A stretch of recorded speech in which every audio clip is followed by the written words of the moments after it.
Back on the show is Mr. Primetime himself, Adam Townsend, who's going to be fighting in the main event of Apex Fights 10. Adam, how's it going? Doing great, brother. How about yourself? Not too bad, and we just talked a bit off air there. You do not have an opponent at the moment, but you're a guy who's always ready to take on whatever. How excited are you to be back? Competing in your home state of Tennessee for Apex Fights?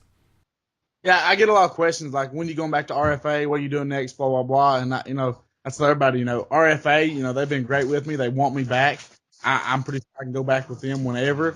I just want to make some money, fight locally again, and Tim Lee gave me the opportunity to do that, and I'm super excited about it. Is it nice having a promotion that's always going to sort of back you and always give you fights, and especially a promotion that's producing some top-notch talent? Yeah, well, a little backstory was I was the first pro fight they ever had. Oh, cool. Okay. I've been with him since day one. Me and this guy kind of was the local heroes at the time, and it come up to where they wanted, we both wanted to fight, but we wanted to get paid for it. So they took the step and went pro with us, and Tim's been doing it ever since. So it's just great that I can come back here and still have tons of fan support and fighting for these local fans again, because it's cool getting to fight on TV, but it's so much better when you get to see everybody in person. Definitely. Now, we got to talk about your last fight. I know things didn't go your way in that one. You ended up losing the decision. After rewatching the fight, did you feel like you won the fight? Because I know it was pretty close. Yeah, I watched it, and I tried to watch it with as much unbiased as I could definitely watch it. And I just feel like there's no way that I didn't win the first and the second round. I thought I won those rounds pretty easily. And then the third round, it was really close, but I thought he edged me out on the third round. I did have a big takedown at the end that kind of made it a lot more even than it was, but I don't know if it was my weight cut or my muscles I wasn't fatigued like cardio wise. I was just tired, my muscle fatigue. So I didn't know if it's the flight, the weight cut. There's so many things that can cause you to do that. But at the end of the day, I lost in his hometown. And when you go to somebody's hometown like that, you have got to finish. And you talked a bit there off the top about RFA and the fact that the door is kind of always open there. So technically right now you are a free agent, because I know the last time we talked, your RFA contract had run out. Yeah, definitely. I'm definitely a free agent, and I'm not really looking at anybody else, to be honest. My goal is UFC. If somebody comes up and approaches me with a good fight and some good money, I would take it. But I'm in a hurry to get to UFC, but I'm not in a hurry to do anything else. I don't want to make any stupid decisions. You don't have an opponent yet. You're a guy that was always ready for whoever kind of is thrown your way, focusing more primarily on what you can do as opposed to what your opponent can do. So since the last fight, what have you been working on a lot in the gym and sort of fine-tuning those skills? Everybody used to say I was a wrestler, then everybody changed that. Now I'm a striker. My jiu-jitsu is phenomenal. I really want to show off my jiu-jitsu in one of these, high caliber fights is what my goal is later on. I'm looking for that knockout every fight, and I've come so close. Like my last 3 RFA fights, I've had dudes I've dropped all 3 of my guys, and I'm missing that little bit of power or snap or something. So I've definitely worked on that. I was supposed to have I had 2 boxing fights lined up. It'd be my second and my third pro boxing fight. Both of them got canceled on me the day of. One got canceled the day of weigh-ins. One got canceled 2 days before weigh-ins. So that was frustrating for me. And now, this guy backing out on me on 2 weeks' notice is really frustrating to me. So I've worked on everything, and primarily I've worked on, getting my wrestling conditioning back, because in the gym I got to where I was only doing striking all the time. I was doing wrestling and jiu-jitsu, but when we went full-on sparring, it was only, striking that I was really focusing on. So now I've started to focus a lot more on my wrestling as well. And I'm assuming you're still training at Johnson City, where you usually do with some of your local guys there. Yeah. We got a big name guy coming up. He's 3-0. His name's Jonathan Pierce. Shut up.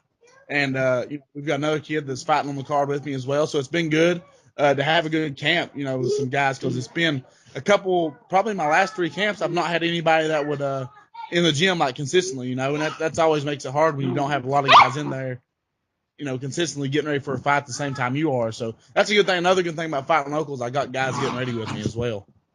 Now, as far as your weight cut goes, are you still doing the weight cutting process, just, kind of being on deck, ready when they do announce an opponent, even if you don't end up fighting? Yeah, well, I was supposed to fight at 55 again, and, we fished around. So I didn't really, after he told me that my guy backed out, I was like, yeah, we're not going to find any 55ers. So I started eating a little bit. I figured somebody want to do a catch weight or something. So now we'll see what happens. There's a couple guys that called me out that was like 85ers, like want me to take the fight against them on short notice, and guys that fought at 85 and some bigger 70s and stuff like that. And I'm like, you're calling out a 55er, you know what I'm saying? Like, it's stupid. Yeah, absolutely. How many times do you want to fight this year? Valor Fights is putting on shows all the time. That's kind of a benefit of being with that promotion. Well, I've got, I don't know if you know this, but I've already got another fight scheduled with them. And that's right. April the 29th against Steven Showtime New. And I'm going to go ahead and say that Steven will probably back out and he won't show up either. I just see him taking the fight. He's an up and comer. He's 5 or 6-1. He beat my coach. He beat Josh Kate, which is another coach down in Knoxville. And I guess he's pumped up from fighting those dudes and beating them. But my coach beats him probably 9 times out of 10. There's just that one time where he had them small hiccups. But I'm a completely different fighter than everybody at my gym and my coach, and I don't know where he's got these ideas in his head that he wants to fight me, but I just don't see it really happening.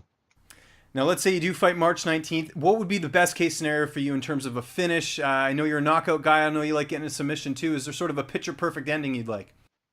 I mean, I'd like to go out there and get that one punch KO, of course. But like I said, man, I've worked a lot on my boxing. I've worked a lot on my wrestling. So I feel like it's going to be a good combination of both this camp, whoever decides to take the fight. And more than that, I just feel like I'm well rounded, and a lot of people hasn't saw much, especially it's my last 3 fights at RFA. I've done nothing but stand up with people. Showed a little bit of wrestling here and there, but my jiu-jitsu I've not really showed any of it at all. So I'm excited to get back and start choking some people out and ripping some people's arms off again as well. I wanted to get your thoughts on the fight that happened on Saturday. I know you were a happy camper because I know you're not a fan of McGregor. What were your thoughts when Diaz submitted him? Well, see, here's the thing with Conor, and this is why, and a lot of people look at me like I'm fucking crazy when I say this, but I feel like I could beat Conor. I really do. I would go out there. I would not throw a single punch. I would wrestle fuck him the entire, till long as it took, until he got tired of getting hit and he wanted to, bitch out like he did. And that's the thing. Like, you can tell when guys, like, nothing drives me crazy more than when guys don't defend the chokes and don't try to get out of the chokes. They're quitters. And Conor's proved 3 times that he's a quitter. And he proves that he don't have any jiu-jitsu and he don't have any wrestling, but he gets in these dudes' heads and he makes them go out there and stand up. And all Conor has is that straight left hand. And that straight left, I'm not denying Conor's left hand anymore, because that left hand is the meanest left hand in MMA right now in my eyes. But like I said, he sucks people into striking with him, and then he gets those knockouts. Interesting. I got to ask you this, though. Do you feel like it was an issue as far as him, getting submitted? Was it the fact that he didn't have a good ground game, or do you think that he just put so much output in the first round there that he just got tired and he wasn't able to defend just because he was fatigued? I made a post. I don't know if you read it or not, but I said on the post, I said that that it's called conditioning. He kept saying energy. He kept saying energy. And I'm like, it's called cardio. It's like called putting all your cardio. It's called hard mitt work. It's called hard sparring. It's called, running the heels and stuff like that. It's not called energy. You can sit there and talk about that and all that stuff, and him looking good on the mitts and flashy and playing touch butt in the park and all that stuff. But at the end of the day, it's all about conditioning. And if you ain't got it, he threw a lot into his punches that a lot of guys drop from. But, when you got somebody that's going to take those punches, like Frank Yeager probably could, and he's going to wrestle him, that's when he's going to have another bad night. They'll probably give the fight to Jose again before they give it to Frankie.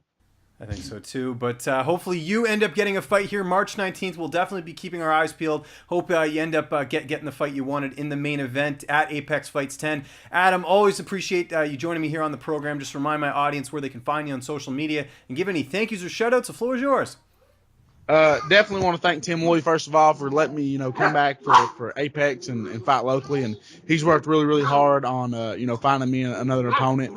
And, I want to thank, you can follow me on at Adam Townsend MMA, Twitter and Instagram. And of course, my Facebook page is Adam Townsend, Adam Primetime Townsend.